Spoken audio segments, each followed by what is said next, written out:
Sí, esa gran persecución de Septimio Severo tuvo algunos mártires, pero en general, como el emperador muy bien pensó, no quería tener mártires. Ahora, ¿por qué perseguían a los cristianos?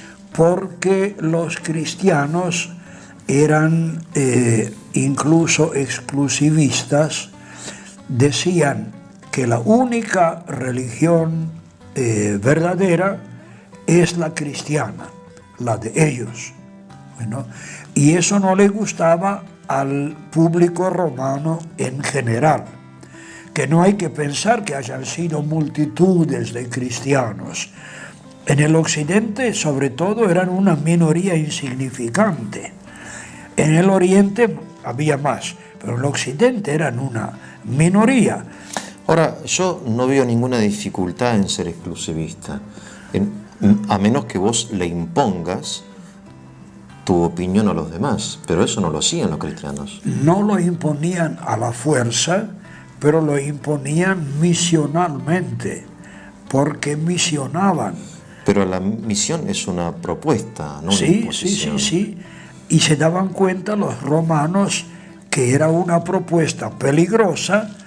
Porque terminaría por aniquilar la religión común romana. Porque se daban cuenta que los cristianos atacan a los romanos, no al revés. Pero no los romanos, sino a la fe, esa extraña religión a la romana. mitología romana. Sí. Eso sí, los cristianos no lo admitían en absoluto. Digo, usted parece que le está echando la culpa a los cristianos de la persecución de los romanos, como que por causa de que eran exclusivistas y en realidad... Exclusivistas y misioneros. Bueno. Los judíos eran exclusivistas, pero no misionaban. Bueno. ¿No? En cambio, los cristianos tenían la conciencia de que la iglesia tiene que abarcar el mundo. Entonces, eran universalistas. Claro, entonces los romanos pensaban, entre que ellos acaben con nosotros vamos a acabar con ellos. Pero usted dice los romanos, pero los cristianos eran romanos. O sea, cuando iban a la guerra iban en nombre del emperador. Uno tiene a los mártires de la legión, no me acuerdo, Tebana, etcétera, que eran soldados cristianos que luchaban por Roma, pero no adoraban a Marte, o sea, y no juraban en nombre del emperador.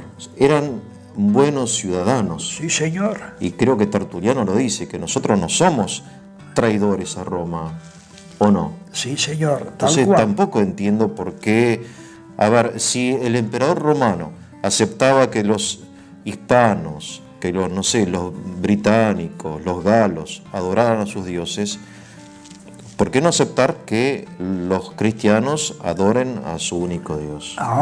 No les gustaba porque los cristianos terminarían por convertir a los demás. Pensaban, claro, son misioneros y están trabajando en eso. Bueno, ¿y al emperador qué le importa? Porque el emperador era un dios también. Aclaremos que divino. La política y la religión siempre estuvieron mezcladas. Sí, señor. Entonces ahí está el problema, que señor. La autoridad del emperador era sacerdotal también, era sumo sacerdote. Sí.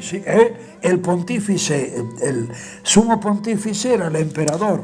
Bueno, entonces había un problema y, digamos, Cristo dice, dad al César lo que es del César y a Dios lo que es de Dios. O sea, pone como una separación entre lo que es la política y la fe o el culto. En cambio, en Roma no había esa separación. Exacto. Pero se daban cuenta que los cristianos quieren imponer su modo de pensar. ¿Imponer o proponer? Y la propuesta era imposición en el fondo. ¿Será? Sí, porque no había manera de manejar a un cristiano contra su propia fe. Por el tipo exponía su vida por su fe. Bueno, pero ahí entra el tema de la libertad religiosa, que termina triunfando, entiendo, en el sentido de que cada persona es libre, tiene libertad de conciencia, de profesar su propia fe. Sí. Y que no hay un gobierno, porque después eso de que aparece después de la Reforma, cuius regio ilius et religio. Eso significa... quien es el jefe le impone su religión. Y eso en contra del... Y contra de la libertad religiosa. Claro. Sí. Porque si vos vivís en Alemania o en Prusia, tenés que ser luterano. Sí, si sí. vivís en Austria, tenés que ser católico. Ajá. Y eso va en contra de la libertad religiosa. Por supuesto. Claro. Y Roma inicialmente respetaba la libertad religiosa, sí. pero veía que los cristianos se la van a eliminar porque van a ir bautizando poco a poco y terminan por bautizar a todos. Sí. Entonces, entre que los cristianos eliminen la fe tradicional romana, Roma va a eliminar la fe cristiana. Está bien, pero Roma había dejado de creer en los dioses, la verdad. Y eran todas esas fábulas. Eran fábulas. Sí, pero esas fábulas no les molestaban. En cambio, la fe en Dios tal cual los cristianos la predican y practican, sí. Eso sí les molestaba. Claro, porque los cristianos, supongo que en aquella época más que ahora, tenían una vida un poco distinta, no digo que eran modelo a seguir, pero había algo sí, distinto. Señor. ¿No? Tertuliano decía eso, sí, de que sí. Ustedes los paganos no tienen nada en común excepto las mujeres, y nosotros los cristianos tenemos todo en común excepto las mujeres. Sí, sí, sí. De que digamos, había sí. como cierta sí, oposición. Oposición sí, de eso conducta. Era evidente era eso. Y además, ves, el soldado cristiano, por empezar, no juraba en nombre del emperador, juraba en nombre de Dios. Ajá. Y anda a sacarlo de allí. ¿No? Y ves, eso lo va a enfrentar siglo más tarde, no más de un siglo, Diocleciano, famoso, que es la última gran persecución. De Diocleciano. Sí. Bueno, volviendo entonces a esto, la de Septimio Severo, bueno, con todo dejó que haya habido gente que apostató de su fe. Sí. Después viene Maximiliano Tracio, 238, militar bruto. Bueno, él pensó liquidar a los obispos, ¿no? Y con eso va a terminar con la fe. Para suerte de los obispos, murió en una batalla, porque en la antigüedad los emperadores iban al frente en la batalla. Sí, sí, nada de estar en la oficina dando órdenes, sino adelante, ¿no? Y así murió Maximino Tracio. Después viene, por el año 250, Decio, otra vez con la idea de no formar mártires, sino que la gente acepte la religiosidad común romana.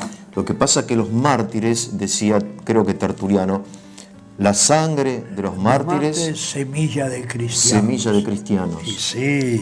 Entonces, en lugar de mártires, es mejor crear apóstatas. Exactamente, eso era lo que Decio, que era romano práctico, ¿no? Que él lo imponía. Y consistía en ir a un templo de los dioses, quemar un poco de incienso allí, listo, con eso ya aceptaba, si era suficiente. O sea, un cristiano tenía que rendirle culto, aún simbólicamente, sí, aunque no crea. Con tal que, hacer un gesto externo sí. de cierta como devoción. Y la policía, la prefectura de la ciudad, sí. tenía, en fin, sus agentes. Eso estaba permitido, por ejemplo, al cristiano para salvar su vida fingir. También los obispos bendecían eso, esa conducta, esa falsedad, pero bueno, un poco obligada como qué sé yo, los ortodoxos en Rusia fingían respetar al poder soviético y lo despreciaban, no sé. Sí, pero en el fondo eran ortodoxos. Claro, ¿eso estaba permitido en la antigüedad? Hubo una corriente que trabajaba con las coimas. Claro, a las autoridades se les pagaba, se les daba regalos a los agentes que le daban certificado de buena conducta. O sea, como que fue al templo, pero no había ido. Sí. ¿Eso estaba permitido? Tolerado. Tolerado, bien. Se llamaban los libeláticos, libellum, en latín librito. Bien. Se encontraron algunos en Egipto, que el Egipto tiene aires sumamente secos. Sí, sí, entonces se conservan los papiros y todo eso. Y encontraron, bueno, su ciudadano fulano de tal ofreció incienso a los dioses egipcios que Roma venera, bla, bla, bla, bla, bla, bla, firmado por fulano. Pero había pagado una coima. Había pagado la coima.